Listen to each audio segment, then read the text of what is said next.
Bienvenue à Les Affaires Brassicole, votre balado sur l'entrepreneuriat brassicole du Québec, avec Leonardo Calcagno de Baron Mag.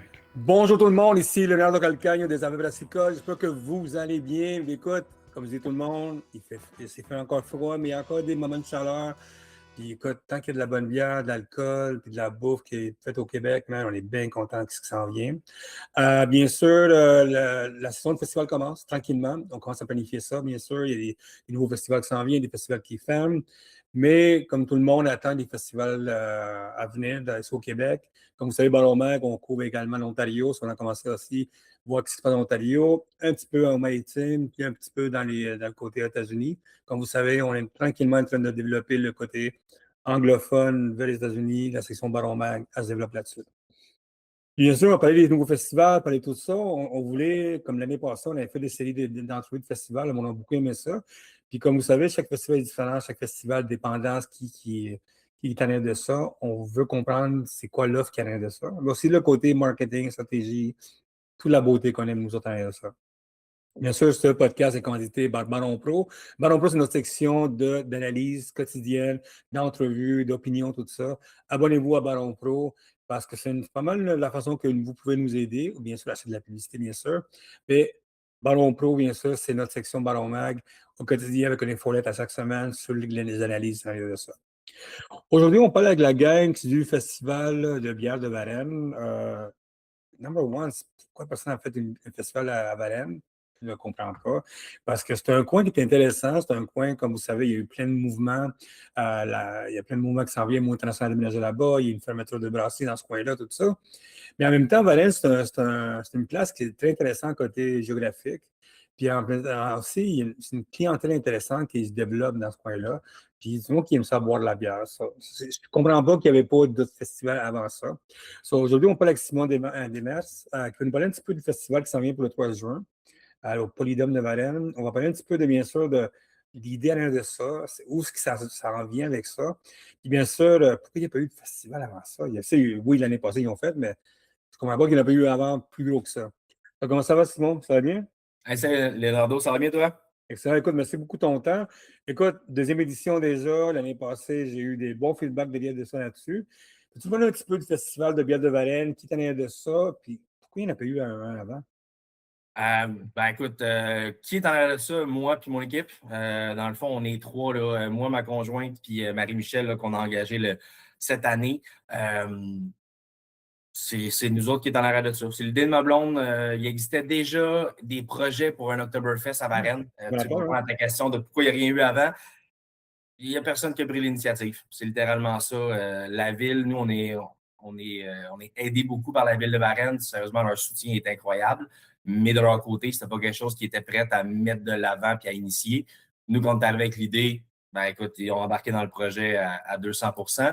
Mais oui, comme tu disais, c'est un beau. Varennes, OK, je suis biaisé, je viens d'ici, mais Varennes a une belle position géographique. On se situe près de Montréal. On est vraiment quand même en belle tranquillité. On a des super beaux espaces. On est un peu comme à mi-chemin entre Sorel puis Chambly aussi, donc il n'y Ah, a pas bon. grand-chose aux alentours. Puis, on a quand même un beau setup. Là. Tu parlais du Polydome, pour ceux qui ne connaissent pas, c'est une patinoire de hockey avec un toit littéralement. Donc, on est sûr que même s'il y a de la pluie, l'événement peut avoir lieu. Euh, donc, on a vraiment un très beau setup. L'année dernière, justement, la première édition, on ne savait pas trop dans quoi on s'enlignait, puis qu'est-ce que ça allait donner. On a organisé un événement d'environ 1000 personnes là, selon nos prédictions basées sur absolument aucun fait. Puis finalement, ben, c'est plus que 2500 personnes qui ont été là la journée de l'événement. Donc, un beau succès. Les micros qui étaient là l'année dernière, on rembarque toute cette année. Fait qu'on est content aussi. Là, on en rajoute cette année, mais juste que tout le monde qui était là l'année passée rembarque sans aucune hésitation. On se rend compte d'un quelque chose de super le fun entre les mains. Et qu'est-ce qui est la différence avec vous autres? Parce que, tu sais, comme je disais au début là, du podcast, il y a beaucoup de festivals. Il y a beaucoup de festivals qui ne fonctionnent vraiment pas. Des festivals qui restent encore pognés dans l'engrenage qui ne fonctionne pas. La Varenne, bien sûr, moi, je dis à tout le monde, je ne comprends pas qu'il n'y avait pas avant parce que Varenne, comme tu dis, c'est un endroit intéressant, coin. Il y a quand même une histoire de brassicole intéressante. Toi, en premier lieu, tu es là-dedans, toi aussi, comme tout le monde qui ne sait pas, tu es propriétaire ou copropriétaire de son bière. Puis, tu sais, tu as développé ton offre là-bas, bien sûr, tout ça, le fait que tu te lances là-dedans. Et pourquoi, c'est quoi ce qui est différent avec tous les autres festivals? Est-ce que tu as eu l'idée en arrière, qu'est-ce que tu voulais faire déjà et qu'est-ce que tu voulais pas faire? Je te dirais qu'à une certaine limite, tout se ressemble pas mal. Tu sais, l'idée, nous autres, je le qualifie comme un mini Chambly dans l'optique où je pense que Chambly est une référence, puis j'aime pas dire une grosse machine, mais c'est quelque chose qui a pris de l'ampleur avec les années, puis Ouais. c'est super le fun. Nous, de notre côté, on n'a ni l'expérience, ni les moyens d'aller viser quelque chose, puis ça se fait pas. Tu peux pas aller du jour 1 te bâtir un festival de cette grosseur-là, de cette ampleur-là. Beaucoup trop de travail. Puis chapeau d'ailleurs à l'équipe de Concept B pour le festival. Mais nous, à l'inverse, on est allé très petit. Année 1, on était avec 10 microbrasseries, un vignoble cidrerie. Cette année, on augmente à 13 micros. Puis l'idée, c'est de pas aller dans des chiffres de fou. C'est d'avoir vraiment un offre qui est taxée au niveau de la bière. Oui, on a des spectacles, on a de l'activité, zone de famille, des choses comme ça. Mais l'important, c'est vraiment mettre de l'avant nos microbrasseries. Comme tu disais, je suis copropriétaire du magasin Zone Bière, donc je suis dans le milieu depuis plusieurs années. C'est tout le monde avec qui on travaille, que le rôle d'un détaillant spécialisé, je pense que c'est un petit peu ça, d'être la vitrine pour les différentes micros, pour que les gens, ils n'ont pas eu la chance d'aller virer en Gaspésie, en Côte-Nord, Val-d'Or et ainsi de suite. Donc, c'est un petit peu d'être une façon de faire découvrir les gens différentes microbrasseries. Le festival est exactement la même chose, mais d'un projet différent. L'année dernière, notre vision était vraiment d'encourager le plus possible la Montérégie. Donc, 90% de nos exposants venaient carrément de la Montérégie à une exception près. Cette année, on a décidé justement d'aller un petit peu plus loin pour justement offrir des microbrasseries avec qui on aime travailler. J'ai un exemple de Jackalope, que les gars, Marco, Max, je les adore depuis le début. Puis l'année dernière, on était en même temps que le Festival de Drummond, donc ça ne nous avait pas permis de les inviter.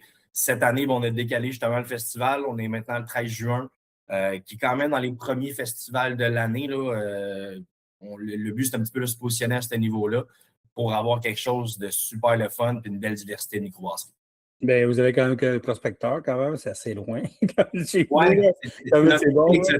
notre côté exotique, ça, avec Val d'Or. Mais prospecteur, c'était vraiment, on a eu une cancellation de dernière minute l'année dernière. Puis mon rep de prospecteur, Joe, ça a donné qu'on a une discussion. Puis il est comme, hey, laisse-moi parler avec les gars, peut-être bien que ça pourrait s'arranger. Puis ça a super bien marché, tout le monde est content. Au même principe qu'on a approché Phil encore cette année pour venir. C'était un no-brainer qui embarquait avec nous autres. Donc, on a quand même une belle offre. On n'a pas une programmation qu'on est gêné de présenter. On a plein de belles micros, puis des micros aussi qui sont un petit peu moins connus. Je pense à Déliré Délice, qui est une microbrasserie à Chambly, qui ne font pas de distribution, mais qui font des produits incroyables. On a Cheptel Barrage, le barrage existe quand même plusieurs années, mais encore une fois, ne fait pas vraiment de distribution dans le coin de Longueuil, que personne, pas personne, mais beaucoup de monde ne connaissent pas malheureusement. Puis Cheptel qui est tout nouveau, là, que Ben et Yann ont ouvert là, même pas un an. Ils ont fait leur ouverture officielle la semaine avant le festival l'année dernière. C'est un petit peu ça, nous, c'est de vraiment proposer des offres à du monde qui n'ont pas nécessairement la chance de découvrir toutes les microbrasseries. Oui, on a des noms que tout le monde connaît. Cette année, on a la chance d'avoir Guillaume de Brouski qui va être avec nous autres. Des Farnham, Toltec, Gaspard qui ne sont pas vieux non plus, mais qui méritent d'être découverts aussi. Donc, c'est un beau petit line-up qu'on a. Non, mais la gang de Toltec, moi j'adore qu'ils arrivent là-bas avec tout le bien funky, Beauregard, qui font tout le temps des bonnes bières. Est-ce qu'ils vont, les autres Beauregard, qui vont venir là, côté gin ou non? Oui. Ah ouais? Ouais, on arrive avec les deux. Pour nous, c'est une façon d'encourager justement la gang de Beauregard. Puis c'est aussi d'avoir un offre de spiritueux pour. Oui, c'est un festival de bière, mais il faut quand même avoir un offre pour un petit peu tout le monde. Donc, on a justement les spiritueux, on a une cidrerie, on a Jusset qui embarque encore avec nous autres cette année. On a un vignoble qui est le Domaine du Fleuve, qui est ici à Varennes, qui était logique qu'on invite. C'est littéralement dans notre ville. On a aussi une belle offre de sans-alcool. On a le Carrefour Jeunesse Emploi à Boucherville qui embarque pour une deuxième année, qui vont gérer là, le petit côté mocktail avec machine à slotch, machine à popcorn, bière sans alcool, des choses comme ça. Donc, l'idée, c'est vraiment de, oui, prioriser la bière. C'est pour ça que le festival est créé, parce que c'est notre passion principale. Mais après ça, c'est d'offrir pour littéralement tout le monde. Donc, au même titre que les food trucks, on a une belle offre variée là, de 3 différents food trucks avec un 4e pour de la crème glacée. Une zone famille, parce qu'on le sait tous, là, moi, j'ai 2 jeunes enfants. On peut nécessairement les faire garder, mais des fois, c'est le fun de pouvoir les amener avec nous autres dans des belles journées comme ça. Donc, zone de famille avec un organisme qui s'occupe de faire l'animation, des maquilleuses, un petit peu tout ça. Et MTL, est-ce que ça va être eux autres vraiment. Après, vous allez faire de la compétition ou c'est vraiment, ils sont là pour foutre la malle comme toujours, les autres? Non, les deux, ils font tout.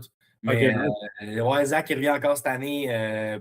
Oui, il y a son kiosque toute la journée pour la dégustation, mais on fait encore le concours de sauce piquante pour une deuxième édition. C'est parti d'une idée un petit peu random qu'on jasait, moi et Zach, puis c'est venu sur l'idée de le faire. Puis la réponse a été incroyable. On a eu plus de monde, plus d'inscriptions qu'on avait prévues parce que j'ai oublié de fermer les inscriptions à temps. Puis c'était vraiment très, très cool comme expérience. Fait qu'on le fait encore une fois, une deuxième édition. Justement, les inscriptions pour le concours vont sortir mi-avril à peu près. Puis il y a des places limitées, donc il faut vraiment se dépêcher pour aller s'inscrire. Mais MTL, à chaque fois, ils font des affaires vraiment. Quand je dis écouter la mer, parce qu'ils sont amusants, eux autres, man. Ouais. Ils sont bien amusants, j'adore ce qu'ils font, eux autres. Puis je sais à chaque fois que j'ai vu dans les animations, c'est vraiment intéressant. Est-ce qu'il y a des bières spéciales que vous allez sortir? Est-ce que vous avez une bière de Varennes, le Festival de Varennes? Non, on n'a pas de bière officielle. Ça a toujours été des projets, mais chaque chose en son temps. Mais non, on n'a pas de bière officielle. Puis s'il va y avoir des bières spéciales, c'est plus au micro qu'il va falloir regarder. Là. C'est encore un petit peu tôt aussi pour commencer à parler de line-up avec eux. Mais généralement, un peu dans tous les festivals, il y a tout le temps, surtout en début de saison comme ça, il y a plein de micros qui vont avoir des affaires là, un peu spéciales. À quel point ça va être de voir avec eux autres un petit peu plus, mais je sais que c'est l'idée d'un petit peu tout le monde d'arriver avec quelque chose de le fun et non juste de présenter les mêmes produits année après année. Est-ce qu'avec Zone Bière, vous allez faire du marketing ensemble, le monde peut acheter des billets directement chez vous, tout ça, ou c'est vraiment séparé de ce que vous faites, ou vraiment tu mets en place qu'il va y avoir un frigo spécial avec toutes les bières du festival? Qu'est-ce qui se passe avec Zone Bière? Est-ce que ça arrive comme l'ambassadeur quand même du festival, quand même, tranquillement, tout ça? Oui, mais en même temps, d'une certaine manière, j'ai le chapeau des deux Zone Bière et du festival. Fait que c'est sûr qu'on essaie de travailler les deux ensemble. Il n'y a pas de vente de billets cette année chez Zone Bière à cause de la plateforme de billets qu'on a décidé d'utiliser, que ça devient un petit peu complexe de commencer à faire les deux. Mais c'est sûr que aussitôt qu'on connaît les line-up qui vont au festival, on commande des bières comme ça. Ben, toutes les bières qui vont, pas toutes, excuse-moi, la majorité des bières qui vont être dégustées au festival vont être disponibles chez Zone Bière par la suite. Il y a des promos qui s'en viennent justement. Là, on est en train de travailler sur une caisse du festival, donc 12 bières, Nice. des 12 microbrasseries qui vont être au festival, qu'on est en train justement de mettre de l'avant au courant de la semaine prochaine. Donc, c'est toutes des choses comme ça. Puis évidemment, Zone Bière est commanditaire majeur pour l'événement. Donc, c'est un petit peu comme ça qu'on travaille les deux ensemble. Pourquoi un jour seulement? Pourquoi pas deux jours comme beaucoup de festivals? Est-ce que à cause que tu as vu qu'est-ce qui se passe ailleurs ou c'était vraiment, tu dis, on a le temps, bien sûr, le temps est difficile, tout ça. Est-ce que la ville veut essayer tranquillement 2, 5 ans avant de commencer peut-être à pousser à 2 jours, qui se passe comme ça? Ou c'est vraiment, tu sais, c'est comme toi, tu vois dans tous les festivals que tu es allé voir, que c'est la meilleure façon de dealer avec un festival, un nouveau festival? Je ne sais pas si c'est la meilleure façon nécessairement, mais c'est celle que nous, on a décidé. La ville pourrait embarquer, d'après moi, sans aucun problème. C'est plus au niveau des micros. La majorité des micros, quand on a discuté avec eux un petit peu plus tôt cette année, la grosse majorité aimait beaucoup le fait que ce soit juste une journée. C'est intéressant, j'adore. C'est assez simple. C'est comment dire, mais c'est une journée, tu fais des choses, tu arrives tard chez vous, mais après ça, c'est fait. Donc, tandis que, tu sais, un 2 jours, même un 3 jours, ça commence à être rock'n'roll. Puis nous, niveau organisation, ben, c'est une nuit d'insomnie, c'en est pas deux. Donc, c'est quand même pas si pire, mais tant qu'on est capable de tout faire sur une journée, on va le conserver. Vraiment par simplicité. À un moment donné, l'idée, c'est de ne pas grossir trop vite. Puis c'est pas nécessairement une bonne chose non plus tout le temps de grossir juste pour grossir. Non, 100%. Fait que, nous, l'idée, c'est d'avoir quelque chose que tant que tout le monde va avoir le fun, qu'on est capable d'avoir quelque chose d'agréable dans les capacités qu'on est capable de faire, c'est parfait. C'est sûr que je ne sais pas si c'est la question pour toi, je demandais à toi ou la ville. Tu sais, la mise en place d'un festival comme ça, c'est un ajout intéressant pour le calendrier des festivals comme ça. Comment toi, tu vois les villes qui n'ont pas un festival comme le tien, qu'est-ce que la ville de Varennes sort de ça à part côté dans le calendrier? Qu'est-ce que tu vois comme stratégie de tout ça? Ou c'est une question à parler avec la ville de Varennes? Comment tu vois ça, toi? Tu parles à fond, qu'est-ce que le festival amène à la ville, si vous Oui, dire? quand même, comme tu dis, c'est le début de l'entrée des festivals, en plus des dates, ça amène quelque chose de dynamique à la place, ça fait découvrir des produits comme ça. Qu'est-ce que tu penses que ça peut amener à les villes ou la ville de Varennes, c'est en soi? Je pense une certaine reconnaissance, surtout dans notre cas où est-ce qu'on est aidé. Je ne dirais jamais à quel point la ville nous donne un gros coup de main. Là. Donc, ça amène, tu sais, c'est des vœux pas, c'est des gens à l'extérieur qui vont venir à Varennes, qui vont découvrir Varennes, qui par la suite vont consommer à Varennes. C'est sûr qu'il y a un festival, donc qui serait sur 2 jours, ben, tu disais, le monde va se prendre une chambre d'hôtel, des choses comme ça.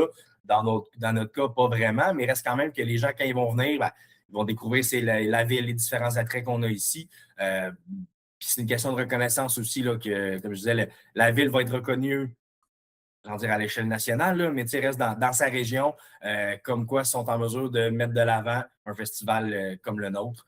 Après ça, à quel point ça vaut, ça prend quelqu'un qui veut le faire. On ne se mentira pas, c'est pas, ça ne s'organise pas en 15 minutes, là, c'est du travail, c'est quasiment 6 mois de travail pour une journée et des heures incalculables.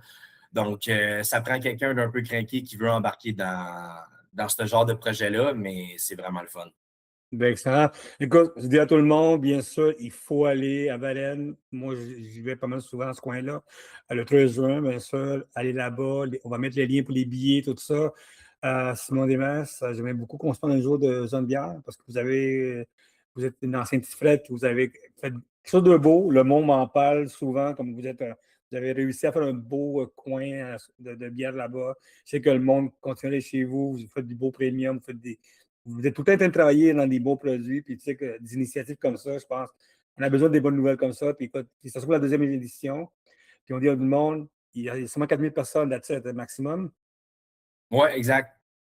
4000 personnes, achetez votre billet tout de suite, allez-y, il y avoir de la bonne bière. On va essayer de gosser les brasseurs pour qu'ils nous envoient 10 qu'est-ce qui s'en vient comme une bonne bière dans ce coin-là. Écoute, ton line-up, il est parfait, 15 de 12 parfait, tout ça. Godspeed. Hein. Thanks, man. Et merci beaucoup. Hein?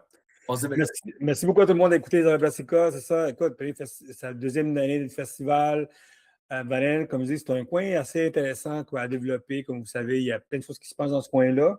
Allez-y, le 13 juin, nous autres, on va essayer dans ce coin-là également. Parce que, comme vous savez, on promet tout le temps, c'est rare qu'on y va parce que la vie est occupée. Mais c'est un cas pour une journée, je pense que c'est un bon festival pour aller développer ça. Vous avez plein d'exposants, des bonnes brasseries en plus. On va aller mettre la line-up là-dedans. Puis bien sûr, c'est une bonne nouvelle pour les festivals. Écoute, ça commence l'été, on a plein de choses qui s'en viennent. Écoute, si vous avez des questions, bien sûr, envoyez-moi un courriel à leonardo@baromag.com. On laissera l'information du festival de bière de Varennes.ca. Puis, bien sûr, ce podcast est commandité par Baron Pro. Allez, abonnez-vous. C'est notre façon de nous aider là-dedans. Puis, écoute, comme vous savez, on a presque 600 entrevues déjà. On a commencé à grossir de plus en plus. Puis, vous allez avoir plus d'infos qui s'en viennent, États-Unis, Canada, anglais, plein de choses comme ça. Merci beaucoup et à la prochaine.